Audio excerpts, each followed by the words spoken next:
Hi guys, Paranormal Video Gamer here, and I've got a rant, a bone to pick with WWE 2K26, and it's not just me.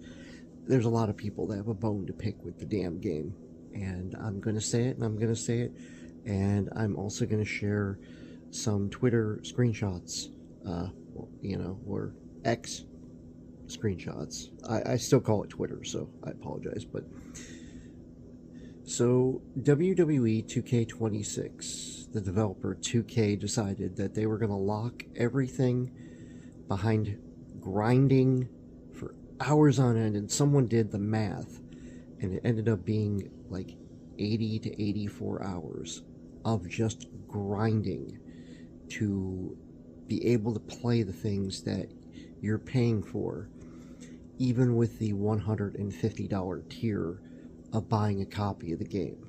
So if you bought the $60 game, you don't have access to any of that. If you buy the $150 game, you have access to it, but you have to grind for 80 hours. And it's match after match after match. You have to do these challenges, you have to do all this other stuff. Mind you, you've paid $150 to unlock all this stuff, and yet you have to play a lot of hours to be able to have the right to unlock it, even though you paid for it. You have to do all this stuff, jump through all these hoops, and they locked previous superstars behind paywalls. So, people that were legendary characters, let's say Hulk Hogan, for example, you have to pay to unlock, from what I understood, him. There's a whole bunch of other people you have to unlock. I don't know every single person. I played my one friend's game of 26, and I'm not impressed. I'm not impressed. Even though a couple things are cool, like the ragdoll physics that they added to it, cool. But the island sucks still. Island's terrible. It's a grindy mess on the island. It's a grinding mess for pretty much the whole game. And to be honest, and I post this again on X, it feels like it's a copy of a copy of a copy. It's almost like Madden. And Madden is a copy of a copy of a copy. That's why I don't buy every Madden every year. I wait until the games go on sale. I usually buy the physical edition of Madden, and then that way I have that copy, because again, I'm a collector of video games, so that's what I do. I wait until it goes on sale. It's $5-10, fine, buy it. Same thing with the wrestling games. I generally buy copies that are used, that are older. So games like, I have a copy of 2017, I have a copy of 2018, 2019, 2020, which was disgustingly disturbing. They skipped 21, they went to 2022. I have that. I bought 2023, 2024, and 2025. So it's not like I'm not loyal to WWE or 2K WWE. Very loyal. Been a fan since the days of SmackDown, when that game came out on PlayStation. And one of my favorite all-time games is WWE SmackDown Know Your Role, all because of that season mode, that you could go through season and go through other wrestlers, and it would unlock new parts the longer you played the game. And I went in one playthrough. Me and my four friends, we spent 4 years literally going through, I think it was 30 years in season mode. And we didn't play it every day. We didn't play it every other day. We got together on weekends, and it was like a Friday night. We all got together. We played it from Friday night all the way to like Sunday morning. And then we'd go home, get ready for work, make sure we see our family.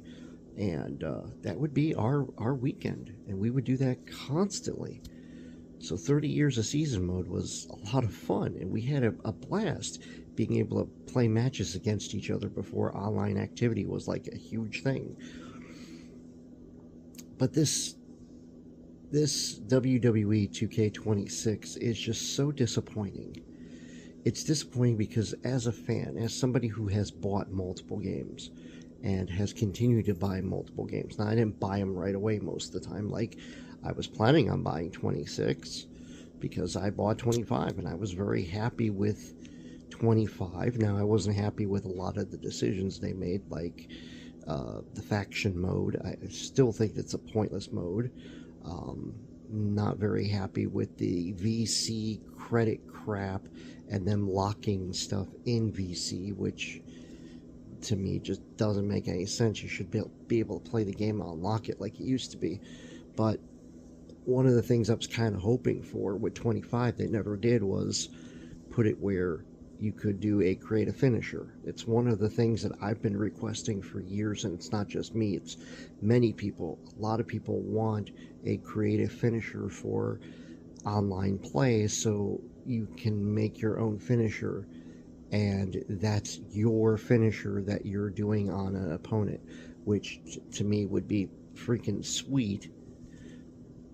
But 2K26 is just a copy of 25.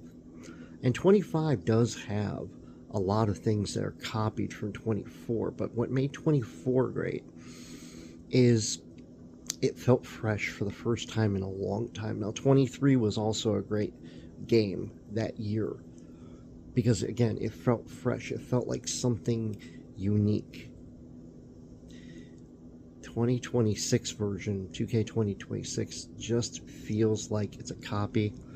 And then what they did was they monetized everything, and they said, no, you're going to buy the battle pass or the what they call gameplay pass, or whatever they want to call it, ringside pass. And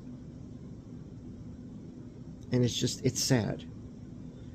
You know, somebody who has played every single game, you know, I played it with a friend, and 25 minutes in, we probably played about maybe about a dozen matches or so against each other.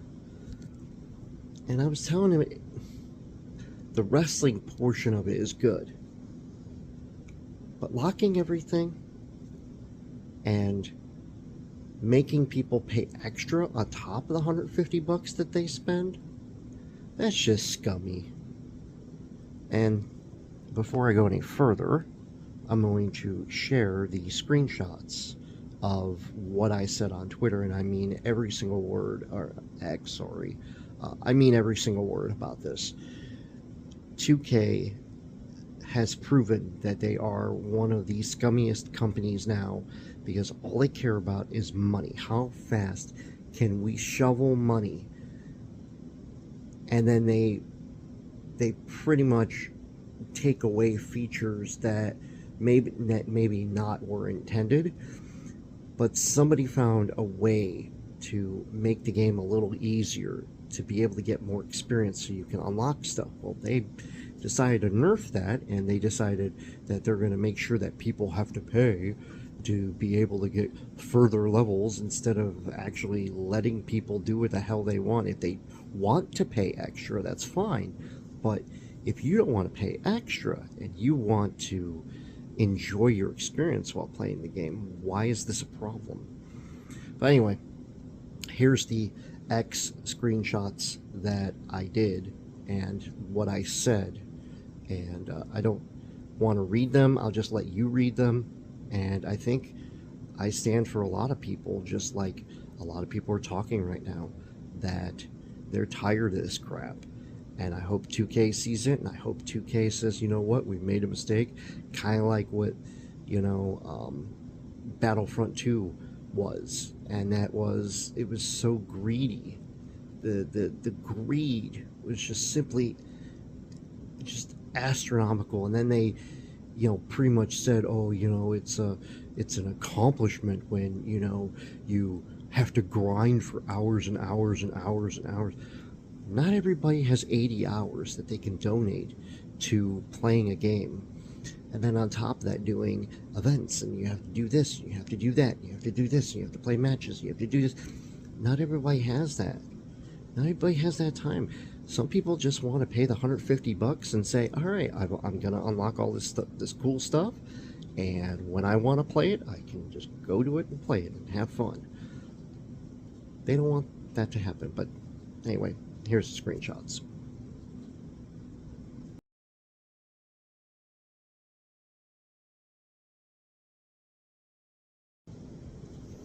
All right, you saw the screenshots. What I said, I swear, is what I feel is the truth. I think it's scummy that 2K did this in order to get more money, especially the tier skip system. I think that's the dumbest thing that they've ever introduced. I thought faction mode was the dumbest thing, and then when I played the island, I thought this is pretty much a desert island, because half the time I'd play the island in 2K25 and there's nobody there. There's people walking around, but no one's doing any of the matches. Like, the one time I waited, it was like 30 minutes before somebody finally jumped in for a match. And I'm like, what's the point of the island? The island's supposed to be, at least in my opinion, the island's supposed to be a place you go and you explore and you check out and you see what's around, and you gain a reputation, not just for matches, but at least for me, I feel like the island should be a place where you go, you socialize with people, you have conversation with people, maybe you have a casual match, maybe you become a guest referee and you referee somebody's match between two people, or maybe it's a social hub where, you all talk about the game and, hey, did you unlock this? How did you do that? And then they walk you through their process of how they were able to do this, how they were able to unlock it, what mode they used. The island feels like a dead island, and that's the best way to describe it. Yes, you can unlock certain things, like you can unlock Goldberg, but you have to pay 15,000, VC just to be able to get it. I think it's 15,000. It may have been more than that, but yeah, you have to buy the game, then you have to buy all this other stuff. I didn't buy the ring pass. I bought the season pass after it came out, and this is a good year and a half after it came out, and I bought the season pass that has like all of the main characters and things like that I really wanted. But there's a lot of locked characters even in 2K25, and I'm still trying to unlock a lot of characters.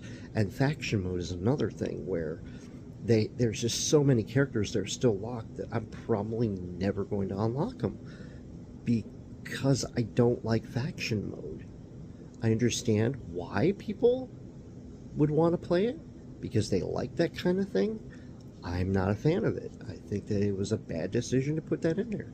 And again, Island's another bad decision. I understand the concept, but there was so much they could have done with it. And 2026 feels like that. It feels like that they just gave up. They said, how can we make as much money as possible? Oh, I know, we're going to charge people more money after they pay the $150, that if they want to unlock everything, they have to grind 80 hours. And then, even if they don't finish everything, if they don't get everything, well, we'll give them an option to tier skip.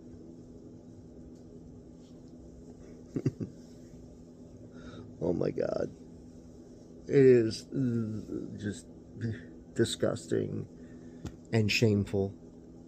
And I cannot believe 2K went this low to make a game and program a game and develop a game that is just so terrible with monetization that they would even consider releasing it. I think that this might be the last wrestling game from 2K after seeing what they've done. I think every gameplay thing that they added, it does not justify spending $150, $80, $60. It doesn't justify it. Wait till the price goes down to $10 and just buy the standard edition, and don't worry about any of the other wrestlers. Because you know what? You're going to have to unlock them by grinding. So what's the point? Well, that's just my take on it. Thanks for watching. If you have any questions or comments, please feel free to put them in the comment section below. I read and respond to everything, just so everybody knows. And thank you, everybody, for the new subscribers. I can't thank you guys enough. And I will see you guys in the next video, next live stream. So take care, everybody. Have a good night.